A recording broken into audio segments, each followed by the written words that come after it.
Good evening, ladies and gentlemen. Today I'll be reading Winnie the Pooh by A. Milne. If you'd like to download this audiobook or others and get it ad-free, check out the Patreon link in the description below. I'd also appreciate it if you either dropped a like or left a comment of any books or stories you'd like me to read. Let's get started. Chapter 1, in which we are introduced to Winnie the Pooh and some bees, and the stories begin. Here is Edward Bear coming downstairs now. Bump, bump, bump on the back of his head behind Christopher Robin. It is, as far as he knows, the only way of coming downstairs. But sometimes he feels that there really is another way. If only he could stop bumping for a moment and think of it.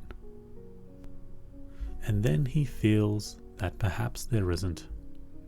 Anyhow, here he is at the bottom and ready to be introduced to you.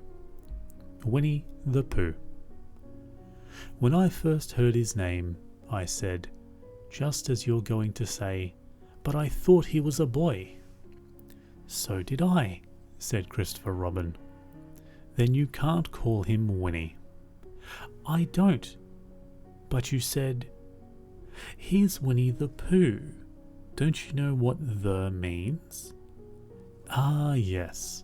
Now I do," I said quickly. "And I hope you do too, because it is all the explanation that you are going to get. Sometimes Winnie the Pooh likes a game of some sort when he comes downstairs.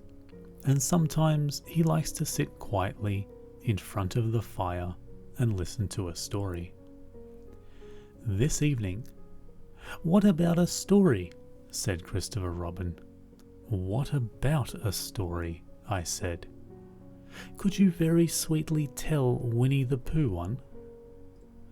"I suppose I could," I said. "What sort of stories does he like?" "One's about himself, because he's that sort of bear." "Oh, I see. So could you very sweetly?" "I'll try," I said. So I tried. Once upon a time, a very long time ago now, about last Friday, Winnie the Pooh lived in a forest all by himself, under the name of Sanders. "What does under the name mean?" asked Christopher Robin. "It means he had the name over the door in gold letters and lived under it." "Winnie the Pooh wasn't quite so sure," said Christopher Robin. "Now I am," said a growly voice. "Then I will go on," said I. One day when he was out walking, he came to an open place in the middle of the forest. And in the middle of this place was a large oak tree. And from the top of the tree there came a loud buzzing noise. Winnie the Pooh sat down at the front of the tree, put his head between his paws and began to think. First of all he said to himself, "That buzzing noise means something. You don't get a buzzing noise like that, just buzzing and buzzing without its meaning something. If there's a buzzing noise, someone's making a buzzing noise. And the only reason for making a buzzing noise that I know of is because you're a bee." Then he thought another long time and said, "And the only reason for being a bee that I know of is making honey." And then he got up and said, "And the only reason for making honey is so as I can eat it." So he began to climb the tree. He climbed and he climbed and he climbed. And as he climbed, he sang a little song to himself It went like this. Isn't it funny how a bear likes honey? Buzz, buzz, buzz. I wonder why he does. Then he climbed a little further, and a little further, and then just a little further. By that time, he had thought of another song. It's a very funny thought that, if bears were bees, they'd build their nests at the bottom of trees. And that being so, if the bees were bears, we shouldn't have to climb up all those stairs. He was getting rather tired by this time, so that is why he sang a complaining song. He was nearly there now, and if he just stood on that branch. Crack! Oh, help, said Pooh, as he dropped 10 feet on the branch below him. If only I hadn't, he said, as he bounced 20 feet onto the next branch. You see, what I meant to do, he explained, as he turned head over heels and crashed onto another branch 30 feet below. What I meant to do, of course, it was rather, he admitted, as he slithered very quickly through the next 6 branches.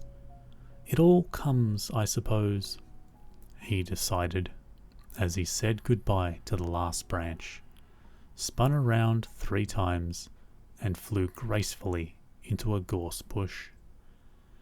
It all comes of liking honey so much. Oh, help!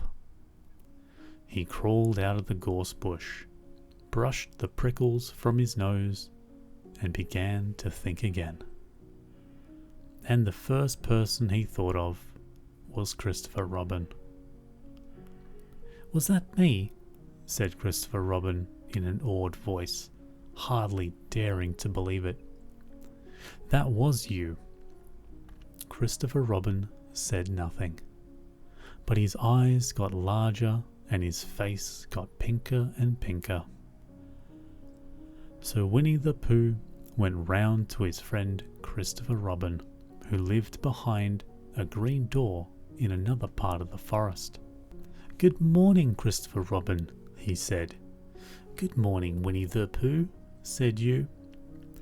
I wonder if you've got such a thing as a balloon about you. A balloon? Yes, I just said to myself coming along, I wonder if Christopher Robin has such a thing as a balloon about him. I just said it to myself, thinking of balloons and wondering. What do you need a balloon for? You said. Winnie the Pooh looked round to see that nobody was listening, put his paw to his mouth, and said in a deep whisper, Honey. But you don't get honey with balloons. I do, said Pooh. Well, it just happened that you had been to a party the day before at the house of your friend Piglet, and you had balloons at that party. You had a big green balloon, and one of Rabbit's relations had had a big blue one, and had left it behind, being really too young to go to a party at all. And so you had brought the green one and the blue one home with you. Which one would you like? You asked Pooh. He put his head between his paws and thought very carefully. It's like this, he said. When you go after honey with a balloon, the great thing is not to let the bees know you're coming. Now, if you have a green balloon, they might think you are only part of the tree and not notice you.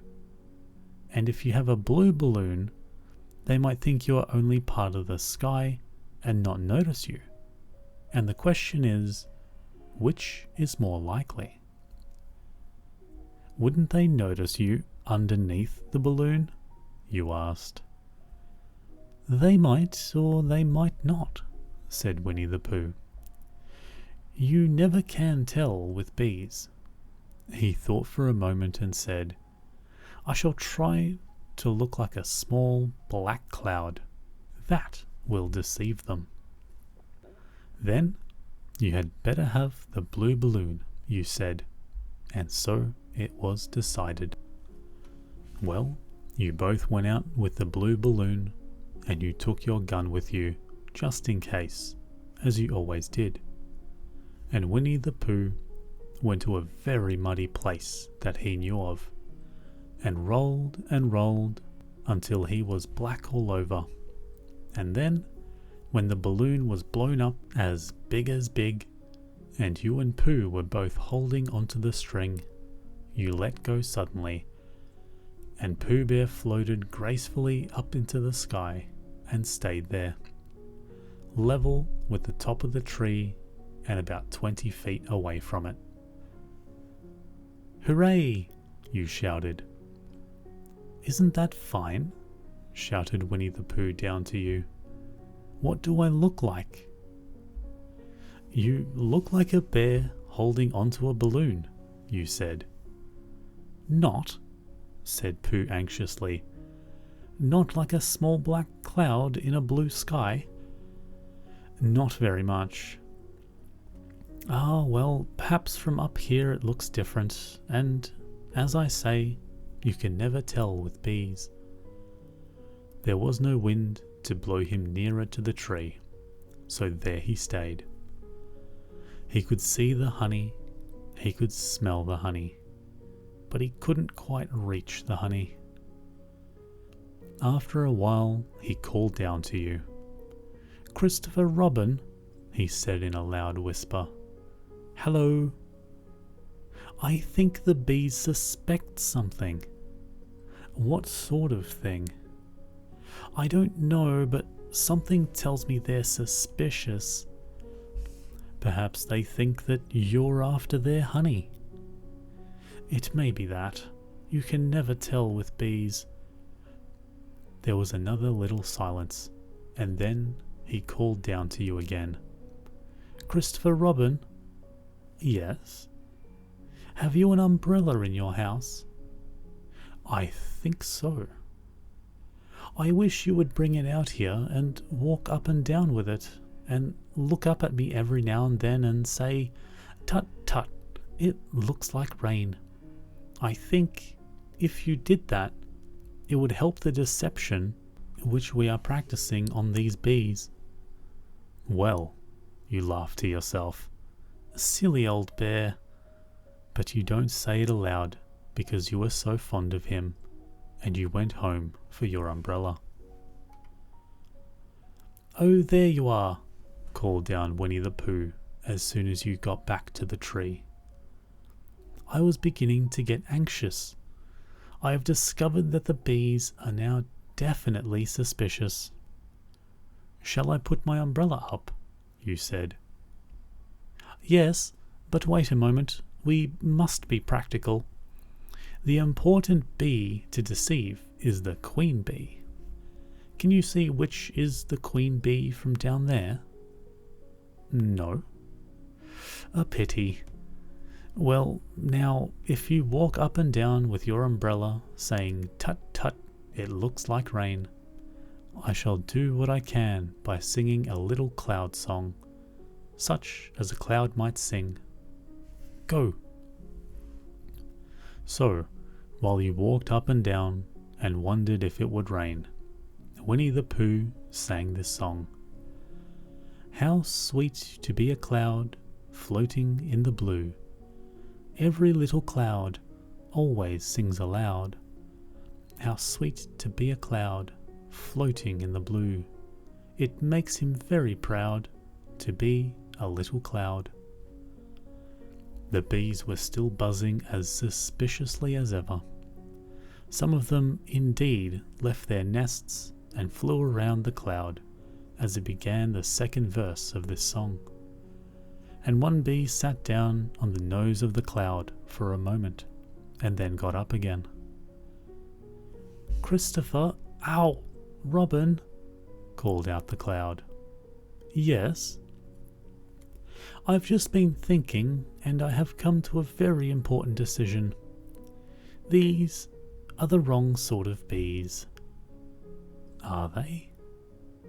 Quite the wrong sort, so I think that they would make the wrong sort of honey. Shouldn't you? Would they? Yes, so I think I shall come down. How? Asked you. Winnie the Pooh hadn't thought about this. If he let go of the string, he would fall. Bump! And he didn't like the idea of that. So he thought for a long time, and then he said, Christopher Robin, you must shoot the balloon down with your gun. Have you got your gun? Of course I have, you said. But if I do that, it will spoil the balloon, you said. But if you don't, said Pooh, I shall have to let go, and that would spoil me. When he put it like this, you saw how it was, and you aimed very carefully at the balloon and fired. Oh, said Pooh. Did I miss? You asked. You didn't exactly miss, said Pooh, but you missed the balloon. I'm sorry, you said, and you fired again, and this time you hit the balloon, and the air came out slowly, and Winnie the Pooh floated down to the ground. But his arms were so stiff from holding onto the string of the balloon all that time that they had stayed up straight in the air for more than a week. And whenever a fly came and settled on his nose, he had to blow it off. And I think, but I'm not sure, that is why he was always called Pooh. Is that the end of the story? Asked Christopher Robin. That's the end of one. There are others. About Pooh and me, and Piglet, and Rabbit, and all of you. Don't you remember? I do remember, and then when I try to remember, I forget. That day when Pooh and Piglet tried to catch the heffalump. They didn't catch it, did they? No. Pooh couldn't because he hasn't any brain. Did I catch it? Well, that comes into the story. Christopher Robin nodded. I do remember, he said. Only Pooh doesn't very well, so that's why he likes having it told to him again. Because then it's a real story and not just a remembering. That's how I feel, I said. Christopher Robin gave a deep sigh, picked his bear up by the leg, and walked off to the door, trailing Pooh behind him. At the door he turned and said, Coming to see me have my bath? I might, I said. It didn't hurt him when I shot him, did I? Not a bit. He nodded and went out, and in a moment I heard Winnie the Pooh, bump, bump, bump, going up the stairs behind him. Chapter 2, in which Pooh goes visiting and gets into a tight place. Edward Bear, known to his friends as Winnie the Pooh, or Pooh for short, was walking through the forest one day, humming proudly to himself. He had made up a little hum that very morning, and he was doing his stoutness exercises in front of the glass. Tra-la-la, tra-la-la, as he stretched up as high as he could go. And then, tra-la-la, tra-la, oh, help, la, as he tried to reach his toes. After breakfast he had said it over and over to himself until he had learnt it off by heart. And now he was humming it right through properly. It went like this. Tra-la-la, tra-la-la, tra-la-la, tra-la-la, Rum-tum, tiddle-um-tum, tiddle-iddle, tiddle-iddle, tiddle-iddle, tiddle-iddle, rum-tum-tum, riddle-um. He was humming this to himself and walking along gaily, wondering what everyone else was doing and what it felt like being somebody else, when suddenly he came to a sandy bank, and in the bank was a large hole. "Aha!" said Pooh. "Rum-tum, tiddle-um-tum. If I know anything about anything, that hole means rabbit," he said. "And rabbit means company," he said. "And company means food and listening to me humming and such like. Rum-tum-tum, tiddle-um." So he bent down, put his head into the hole, and called out, "Is anybody home?" There was a sudden scuffling noise from inside the hole, and then silence. "What I said was, is anybody home?" called out Pooh very loudly. "No," said a voice, and then added, "You needn't shout so loud. I heard you quite well the first time." "Bother," said Pooh. "Isn't there anybody here at all?" "Nobody." Winnie the Pooh took his head out of the hole and thought for a little. And he thought to himself, "There must be somebody there, because somebody must have said nobody." So he put his head back in the hole and said, "Hello, Rabbit, isn't that you?" "No," said Rabbit in a different sort of voice this time. "But isn't that Rabbit's voice?" "I don't think so," said Rabbit. "It isn't meant to be." "Oh," said Pooh. He took his head out of the hole and had another think. And then he put it back and said, "Well, could you very kindly tell me where Rabbit is?" "He has gone to see his friend Pooh Bear, who is a great friend of his." "But this is me," said Bear, very much surprised. "What part of me?" "Pooh Bear." "Are you sure?" said Rabbit, still more surprised. Quite sure," said Pooh. "Ah, well, come in then." So Pooh pushed and pushed and pushed his way through the hole, and at last he got in. "You were quite right," said Rabbit, looking at him all over. "It is you. Glad to see you. Well, who did you think it was?" "Well, I wasn't sure. You know how it is in the forest. One can't have anybody coming into one's house. One has to be careful. What about a mouthful of something?" Pooh always liked a little something at 11 o'clock in the morning, and he was very glad to see Rabbit getting out the plates and mugs. And when Rabbit said, "Honey or condensed milk?" he was so excited that he said both.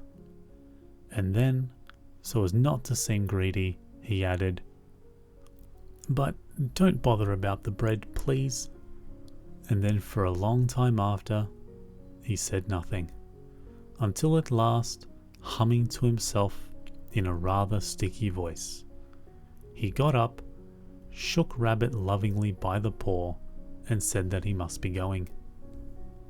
"Must you?" said Rabbit politely. "Well," said Pooh, "I could stay a little longer if you..."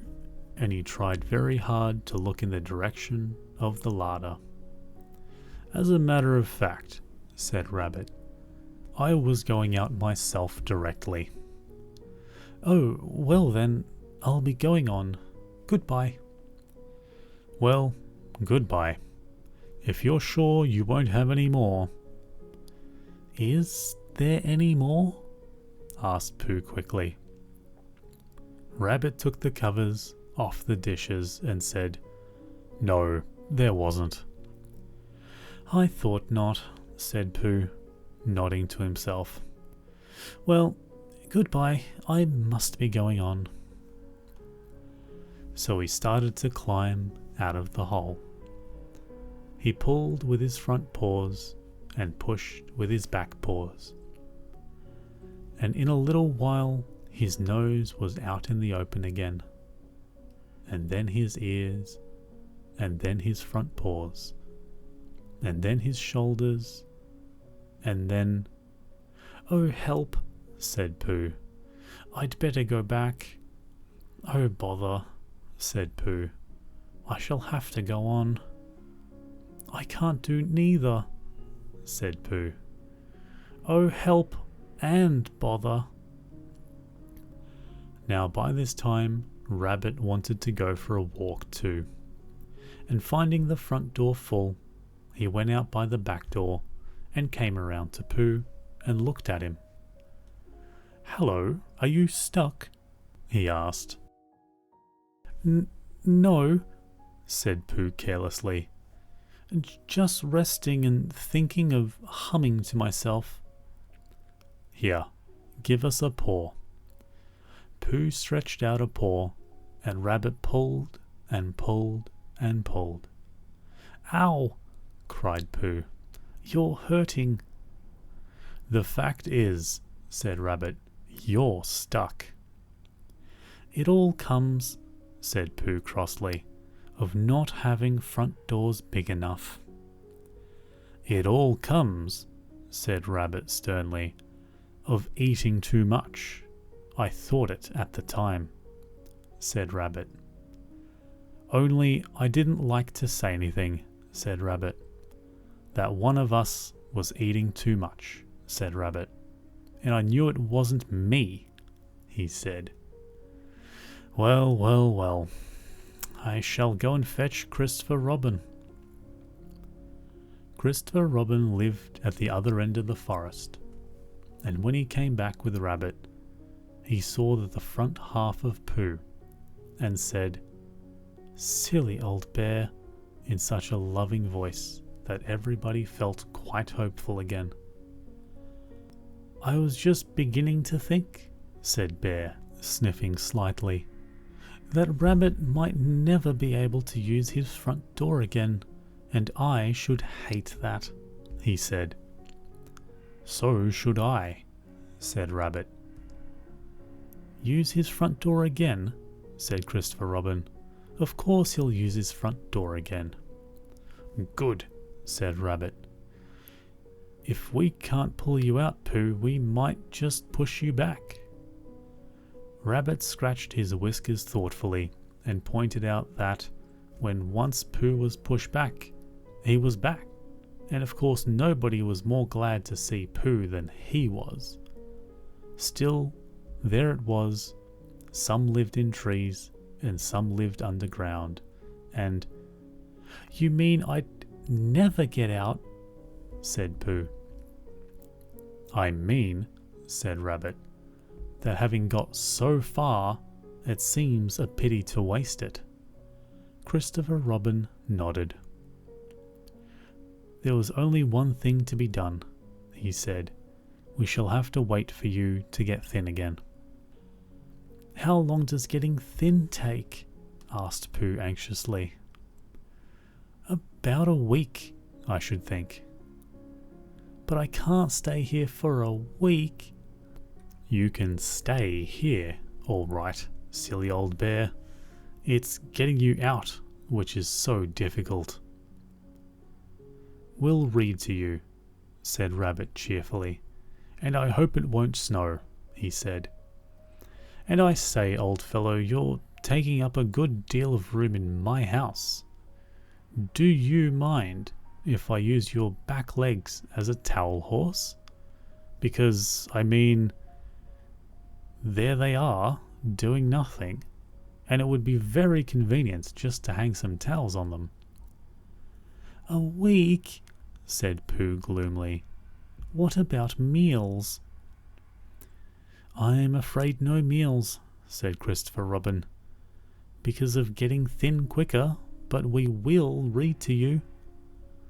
Bear began to sigh, and then found he couldn't because he was so tightly stuck, and a tear rolled down his eye as he said, "Then would you read a sustaining book, as it would help and comfort a wedged bear in great tightness?" So for a week, Christopher Robin read that sort of book at the north end of Pooh, and Rabbit hung his washing on the south end. And in between, Bear felt himself getting slenderer and slenderer. And at the end of the week, Christopher Robin said, "Now." So he took hold of Pooh's front paws, and Rabbit took hold of Christopher Robin. And all Rabbit's friends and relations took hold of Rabbit, and they all pulled together. And for a long time, Pooh only said, "Ow!" and "Oh!" And then, all of a sudden, he said, "Pop!" just as if a cork were coming out of a bottle. And Christopher Robin and Rabbit and all Rabbit's friends and relations went head over heels backwards. And on top of them came Winnie the Pooh, free. So, with a nod of thanks to his friends, he went on with his walk through the forest, humming proudly to himself. But Christopher Robin looked after him lovingly and said to himself, "Silly old bear." Chapter 3, in which Pooh and Piglet go hunting and nearly catch a woozle. The piglet lived in a very grand house in the middle of a beech tree, and the beech tree was in the middle of the forest, and the piglet lived in the middle of the house. Next to his house was a piece of broken board, which had "Trespassers W" written on it. When Christopher Robin asked the piglet what it meant, he said it was his grandfather's name, and that it had been in the family for a very long time. Christopher Robin said you couldn't be called Trespassers W, and Piglet said yes, you could, because his grandfather was, and it was short for Trespassers Will, which was short for Trespassers William, and his father had two names in case he lost one: Trespassers after an uncle, and William after Trespassers. "I've got two names," said Christopher Robin carelessly. "Well, there you are. That proves it," said Piglet. One fine winter's day, when Piglet was brushing away the snow in front of his house, he happened to look up, and there was Winnie the Pooh. Pooh was walking round and round in a circle, thinking of something else, and when Piglet called to him, he just went on walking. "Hello," said Piglet. "What are you doing?" "Hunting," said Pooh. "Hunting what?" "Tracking something," said Winnie the Pooh very mysteriously. "Tracking what?" said Piglet, coming closer. "That's just what I ask myself. I ask myself, what? And what do you think you'll answer?" "I shall have to wait until I catch up with it," said Winnie the Pooh. "Now look here," he pointed to the ground in front of him. "What do you see there?"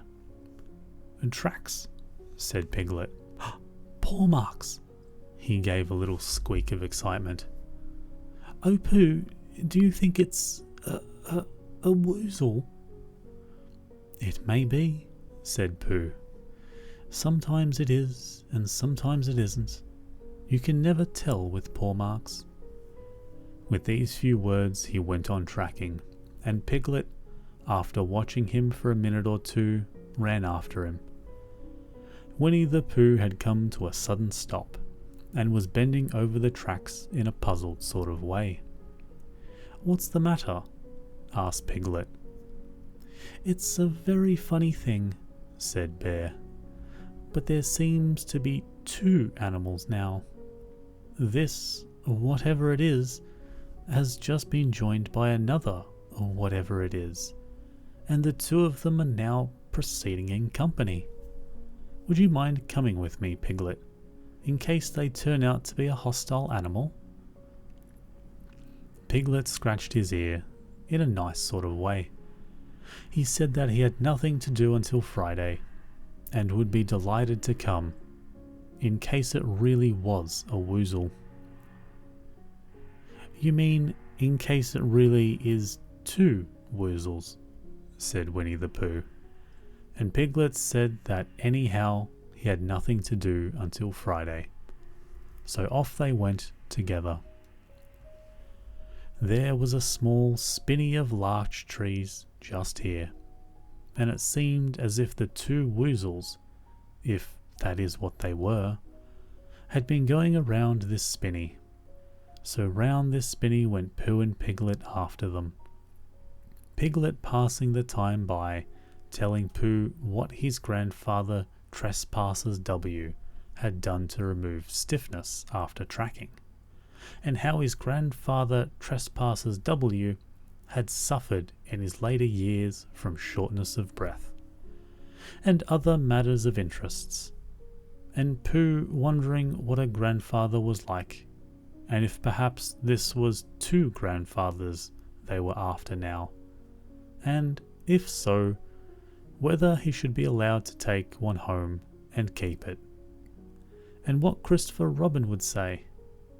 And still the tracks went on in front of them.